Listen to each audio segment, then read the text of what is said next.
It's Becky. I'm back with a video for you guys talking about braces. Now, not my braces this time, but I did have braces twice because it was so awesome the first time. I decided to get them again as an adult. It's a whole different experience the second time around. But I got braces when I was 12. I got them off when I was 14. I was getting ready to go into high school, and that was back before they had permanent retainers and everything. And they said, you know, you got to wear the metal retainer every day for like, I don't know, 6 months or a year or something. And I was getting ready to go into high school, and I was like, no, I'm not going to wear that. So I'm just going to let my teeth go back and get crooked, which they did. I had some teeth that went back in the front, and I had like one tooth in particular that I called my crazy tooth, and it just kind of went in the back. And I hated it, and it really bothered me. So when I was 28, I went to get braces again. I learned a few things along the way, and then now my oldest daughter, who is 12, she just got braces a couple weeks ago. She's just got them on the top, a couple like appliances that they put in. So she doesn't have any on the bottom except for, I don't know what it is. I'm not gonna try to explain all the things she's got. She's got braces. It was painful and it's hard to eat. And so I have a couple of things that I wanted to share with you guys. And some tips and suggestions, not just for them, but also for you as their parent to kind of help them in the process. The first thing is, and I kept telling my oldest daughter, I think it really helped her to know that a lot of her friends and people that she knew had braces. So I reminded her that everybody that you know that has braces and they're happy and they're fine, they can eat and talk and everything, they've all been where you are. And they've all been in the process of getting them on and how painful and weird it felt and all that stuff. So that I kind of kept reminding her of so she wouldn't be as discouraged. I encouraged her to talk to her friends that had braces and ask them, you know, how bad did it hurt? What was the worst part? Do you have any tips? Or should I wear my earbuds so you don't hear like the noises that it makes sometimes when they're putting things on? All those things to kind of help her feel better. I think the main thing is before they get their braces on, get things in the house that they can eat that are really soft. So don't wait until they get their braces and they're swollen and they're sore, and sometimes they can get upset if they are having a lot of pain or something, and then have to go out to the grocery and try to go up and down every aisle and find things they can eat. Try to have some things in your house ready that they can eat, even if they get, as soon as they get home, if they want to eat something. So basically, it's pretty much anything they don't have to chew. So certain types of soups, oatmeal, like warm cereal. So oatmeal, cream of wheat, mashed potatoes. She lived off mashed potatoes for like 3 days. Anything that you think is soft, sometimes is not even soft enough.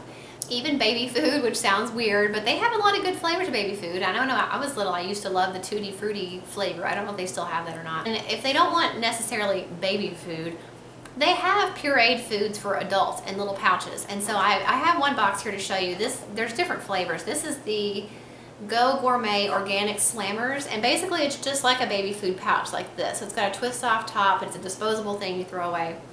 But this one is bananas, blueberries, butternut squash, Greek yogurt, and yum berry. But they have all different flavors, and so definitely check out the baby food aisle, but then also check out like kind of like the convenience like snack aisle. We found these in the aisle where you can find like the little individual applesauces and fruit cups and things like that for lunches.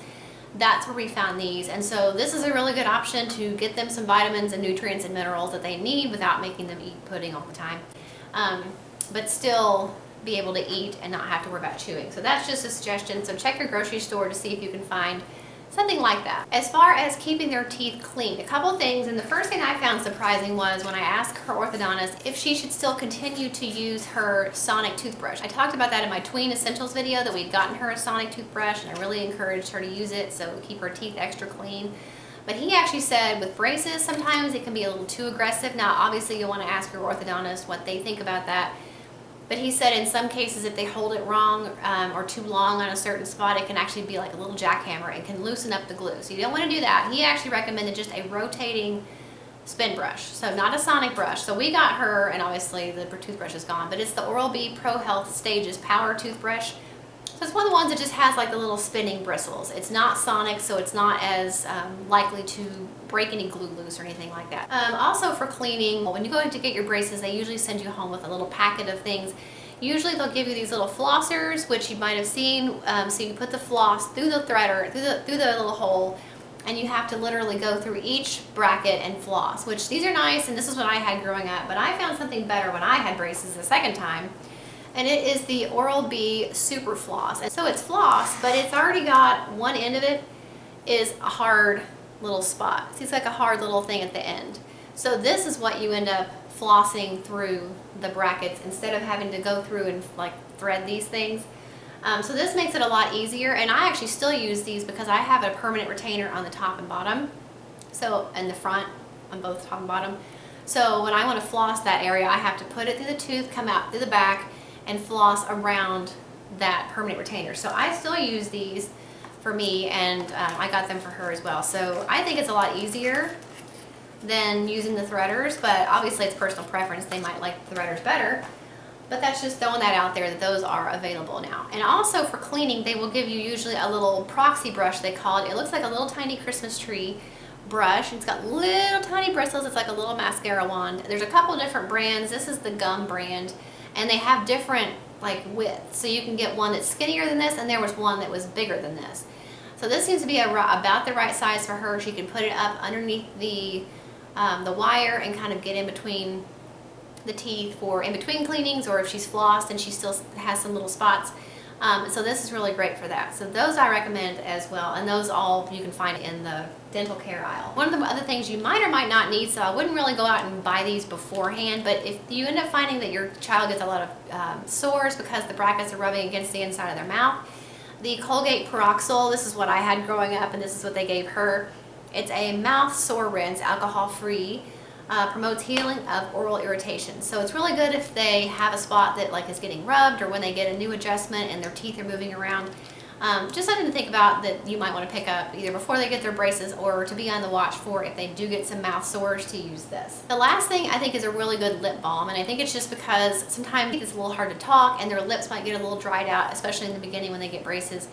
So something really emollient and moisturizing. Aquaphor has like an ointment that you can get. You can use it on your lips, you can use it on your body, but it's really good for dry lips, and so that might be something that would help out a little bit too if their lips are getting dry and kind of irritated because of the braces. So those are my recommendations and suggestions for a child with new braces, or even if you're an adult and you're getting braces like I did. These are some of the things that I use to help keep my teeth clean and make the process a little bit easier. But just overall, I think it's just reminding them how many people they know that have had braces, they all made it through it. It's worth it in the end, and I personally really encourage the permanent retainer. I know when I got my braces the second time, when I was getting ready to get them off, I thought, I don't like the word permanent. And I felt like with it being back there that I was going to feel it all the time and it was going to bother me, but honestly, I think it's kind of like contacts. Once you get used to them, you don't even notice that it's there.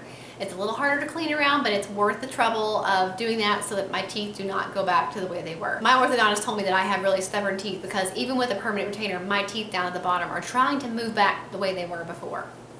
And he said teeth kind of have muscle memory just like our body does. They want to go back to the way they were. And so I think a permanent retainer is especially important for that. And so using some of these things, especially going forward, will help keep your teeth clean. I love my sonic toothbrush to keep my permanent retainer clean, and the flossers like I showed you. So I hope this was helpful for you guys. Let me know if you have any questions, and make sure you subscribe if you're not already, and I'll see you in the next video. Bye.